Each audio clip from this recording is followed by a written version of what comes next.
Bismillahirrahmanirrahim. Assalamualaikum warahmatullahi wabarakatuh.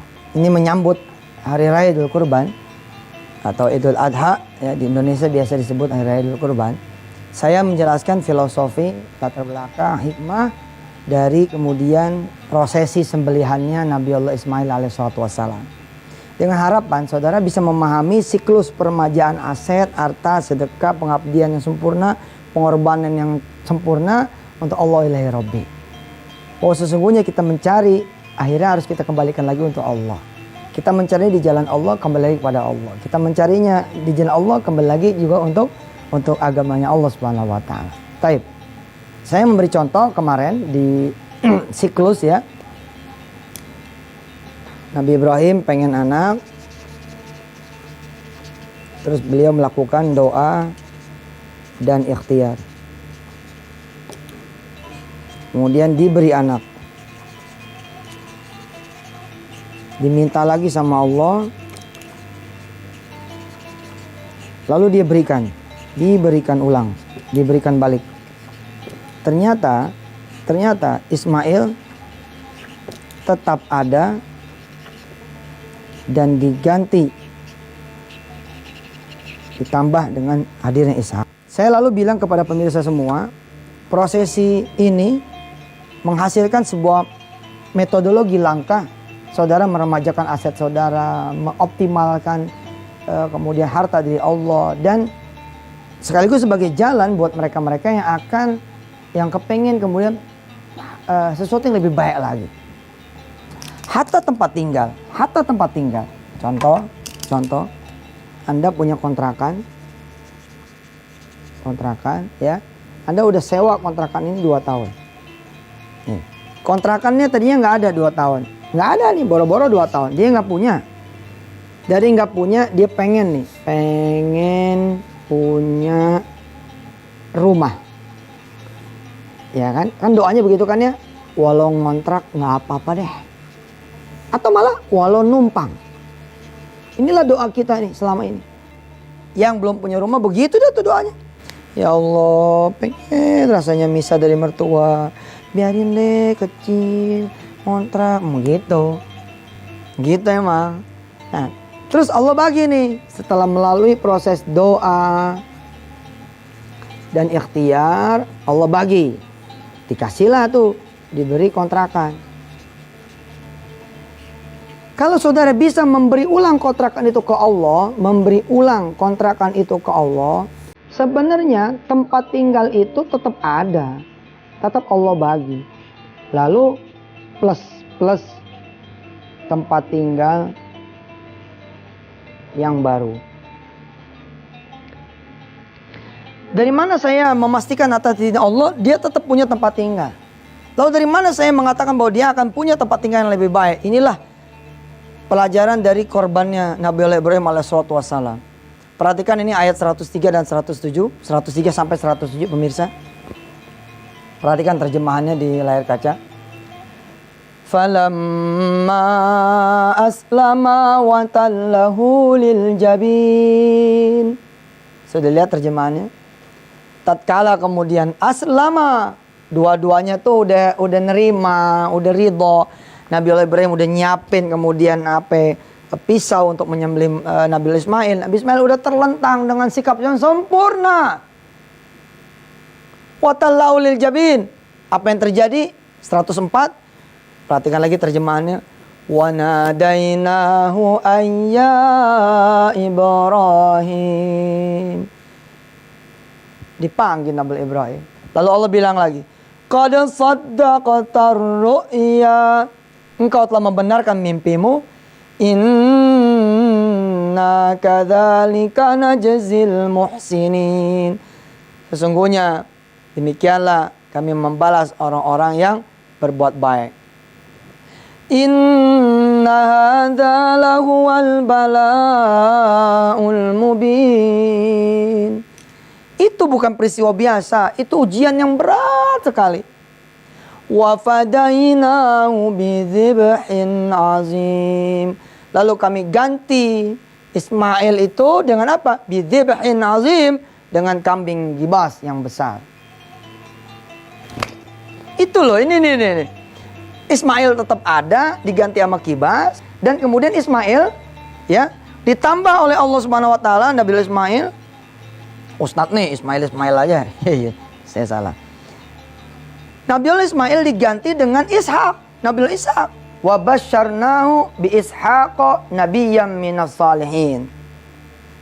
Wa basyarnahu, ini belum dibagi nih, baru dikasih berita doang. Wa basyarnahu bi Ishaqa nabiyyam minas salihin. Subhanallah.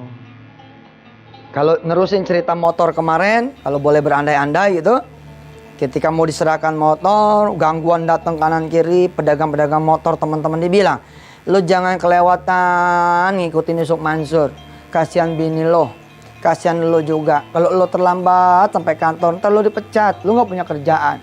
Tapi bulat nih, anggap aja itu omongan setan. Ada lagi orang ngomong, gua sih mau beli motor lo, cuman gua kasihan sama lo. Banyak kok orang sedekah nggak diganti sama Allah. Lo lagi mau sedekah, apalagi dosa lo banyak. Tapi kalau kuat, justru itu Bang Haji, supaya dosa saya dihapus, saya mau sedekah motor saya. Cakep. Apakah tidak terjadi? Pertolongan Allah terjadi. Coba aja lihat. Besokannya ada teman jemput. Datang. Ayo bareng kemana? Bener nih? Oh iya bareng. Perjalanan sama teman kita yang ngomong. Jadi lu sedekah motor? Jadi bang. Iya makanya gue dengar, gue jemput lu, gue belok aja dulu sebentar. Ada temen gue nih habis sedekah motor, gue jemput. Berbulan-bulan ditemenin pakai motor itu. Sebenarnya kan nggak diganti pun tak apa. Inilah inna kadzalika najzil muhsinin. Ente kasih Allah, Allah berbuat lebih baik daripada yang ente perbuat. Sampai tiba saatnya wa fadainahu bidzibhin azim. Diganti sama Allah Subhanahu wa taala, wa basyarnahu bi Ishaqa nabiyyan minas salihin. Ada kemudian promosi jabatan, naik derajat. Yang tadinya marketing biasa jadi GM, jadi manajer. Apa kata bos? Saudara, kenalkan ini dia manajer kita yang baru yang kita akan tempatkan di Solo. Ya, kita maju nih habis sedekah motor. Udah 7 bulan berlangsung. Beliau nanti akan kita tempatkan di cabang Solo. Saudara, berbuatlah yang terbaik untuk kantor. Seperti Mas Mansur ini berbuat. Apa yang terjadi dari kantor, beliau gajinya naik. Dan ada fasilitas pesawat pulang pergi. Coba tuh, subhanallah. Dari situ aja sebenarnya kan, kalau dia nggak sedekah 7 bulan yang lalu, tetap nggak kepake juga motornya. Lu dari Solo ke Jakarta naik motor.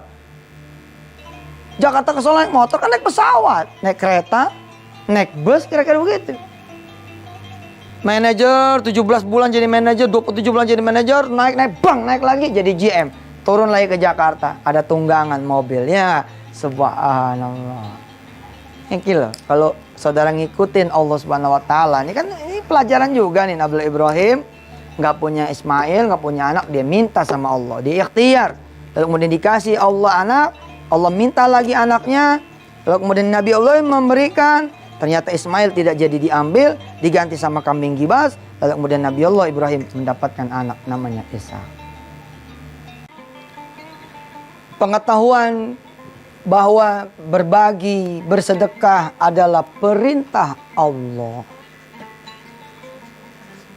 Ya. Mengetahui bersedekah, berbagi adalah perintah Allah, maka akan menghasilkan kepatuhan. Kadang-kadang nggak perlu juga sih kita tahu fadilahnya apa, nggak perlu juga gitu kita, nggak perlu lah. Kita pokoknya kalau udah samina wa ta'na, udah enteng aja jalan gitu. Nah, mengetahui sedekah, berbagi, semua ada perintah Allah, menghasilkan kepatuhan, apapun perintahnya, maka akan menghasilkan juga adalah keberkahan. Lihat di sini, wa basyarnahu bi Ishaqa nabiyyan minas salihin. Lihat ayat selanjutnya. Ayat 113-nya, perhatikan ayatnya dan perhatikan terjemahannya. Wa barakna alaihi wa ala Ishaqa. Lihat. Wa min dzurriyyatihima muhsinun wa zalimun li nafsihi mubin. Ya. Dan kami limpahkan keberkahan kepadanya dan kepada Ishak. Dan di antara keturunan keduanya ada yang berbuat baik dan ada pula yang terang-terangan berbuat zalim terhadap dirinya sendiri. Subhanallah. Wa barakna alaihi wa ala Ishaq. Diberkahi hidup kita. Berkah gitu loh. Istri yang tadinya antar jemput anak, terus TK, pakai motor gantian. Kita nggak bisa pergi loh ke kantor. Oh, motor kita gantian sama bini kita. Betul nggak? Ternyata sekarang nggak perlu gantian lagi. Kenapa? Motornya udah disedekain. Tapi anak kita, Masya Allah. Mama, jalan ya. Assalamualaikum. Anak kita jadi mandiri. Masya Allah. Nah, hati-hati ya. Tikungan perhatiin. Coba, dulu nggak pernah terlatih dia. Tikungan apa nggak pernah terlatih. Karena dianterin terus. Sekarang terlatih dia. Pulang keringetan, muka tambah hitam. Nggak masalah. Nggak masalah. Entah udah gede gue putih lagi. Udah gede putih lagi. Saya dulu jelek bisa. Terus sekarang ganteng gitu. Enggak, maksudnya ya kucel lah gitu loh. Tapi mudah Allah bagi itu keberkahan. Istri tadinya nungguin kita pulang, ya kan? Supaya dia bisa ngedarin ini, ngedarin itu. Nungguin motor pulang. Tapi sekarang enggak. Orang-orang yang kita kreditin barang. Ternyata dia tahu nggak bisa lagi dijemput. Oh, dia yang pada datang. Namanya berkah gitu loh. Rumah tadinya ngontrak, begitu masih ada 2 tahun, kita bagi sama orang lain. Ternyata kita dapat rumah yang lebih gede. Namanya berkah. Mau hidup yang berkah apa ya terserah yang sekarang. Ya orang-orang banyak milih sekarang. Cincin kawin udah melingkar nih 15 tahun, 17 tahun. Udah nggak ngaruh. Sedekahin ke sedekahin juga udah nggak ngaruh. Kira-kira begitu. Suami udah sayang lah, insya Allah lah.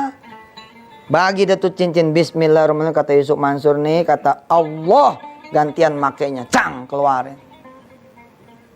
Bertambah sayang suami. Masya Allah, istriku berkorban. Cincinnya untuk ditukar dengan kambing. Ya Rob, jangan sampai saya nggak bisa ngebeliin lagi istri saya cincin. Ya Allah, dang, dapat rezeki habis lebaran. Nah, pasangin lagi cincin. Dek, kemarin cincin yang kamu lepas 2 gram ya. Ini abang beriin cincin yang 10 gram. Biar sengkle tangannya. Berat. Pasangin lagi cincin yang 2 gram. Lihat, look, lihat. Coba, bisa nggak sih saudara bayangkan keberkahan itu terjadi? Bisa nggak saudara bayangkan keberkahan itu terjadi? Lihat. Cincin dicopot kan tuh ya, udah 17 tahun nih. Saat kasih, atau udah 7 tahun, atau udah 3 tahun kan. Ente kan nggak ngalamin lagi tuh suami masangin cincin lagi kan. Karena udah lewat tuh peristiwa itu. Tapi gara-gara sebab sebelum hari raya, atau kapan lah ente nanti mau eksekusi. Terus suami punya lagi tuh duit. Masya Allah, apa kata suami? Dek, lihat. Abang beli lagi cincin. Iya dong. Gantiin cincin yang kemarin kamu sedekah. Masya Allah bang, masuk dipelok. Alah lu lebay pengen melok-melok gua segala. Ngapa bang pengen melok bang, makasih. Dicium lagi keningnya istri. Seperti 3-4 tahun yang lalu di awal. Pengen nangis juga nih. Masya Allah, kita udah jarang loh gitu-gitu sama istri, bener loh. Tapi peristiwa itu tuh akhirnya diberikan lagi oleh Allah gitu. Kita pasangin lagi cincin. Ini wakil terjadi sama Yusuf Mansur juga. Pasangin deh, ini dia cincin. Maafin dia dulu. Udah minta cincin kamu buat disedekahin. Biar Allah nolongin kakak, biar Allah nolongin papa gitu. Coba deh saudara rasain deh. Tiba-tiba suami masangin lagi gitu loh, kalung di leher kita gitu. Suami masangin kalung di leher ibu punya ya itu. Bu, Masya Allah, selamat ulang tahunnya. Tahun kemarin ibu sedekah kalung buat masjid di sebelah rumah. Ini hari, alhamdulillah abah punya lagi rezeki. Udah kayak pengantin baru. Saudara, selamat menunaikan ibadah kurban. Semoga Allah SWT betul-betul membalas setiap bulunya. Menjadi pahala buat saudara semua. Setiap timbangan kilonya. Betul Allah bilang gak bakal nyampe daging dan darahnya. Buat Allah SWT nyampe ada ketakwaannya. Tapi insya Allah. Mudah-mudahan semakin berat timbangannya korban saudara, semakin berat juga timbangan amalnya di sisi Allah Subhanahu wa Ta'ala. Buat saudara-saudara yang hari ini begitu ngarep, asik bakal idul kurban, gue bakal dapat manggang kambing. Please tolong, punyalah juga satu rasa.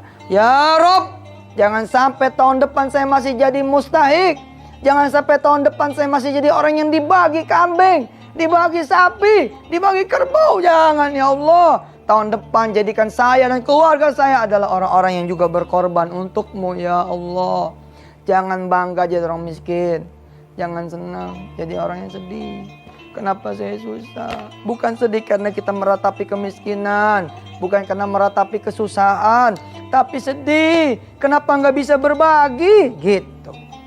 Kalau orang miskin setiap berhadapan dengan bulan puasa dia bersedih, setiap berhadapan dengan hari raya Idul Kurban dia bersedih, tapi bersedih bukan karena apa? Bersedih jadi mustahik, lalu berdoa pada Allah jadi muzaki, jadi orang yang berbagi, maka tahun depannya saudara akan berubah, insya Allah. Insya Allah. Saya acungin jempol, kalau perlu 4 jempol nih. Mana lagi cuma 2, yang 2 di bawah, di kaki aneh. Aneh gini tuh kaki.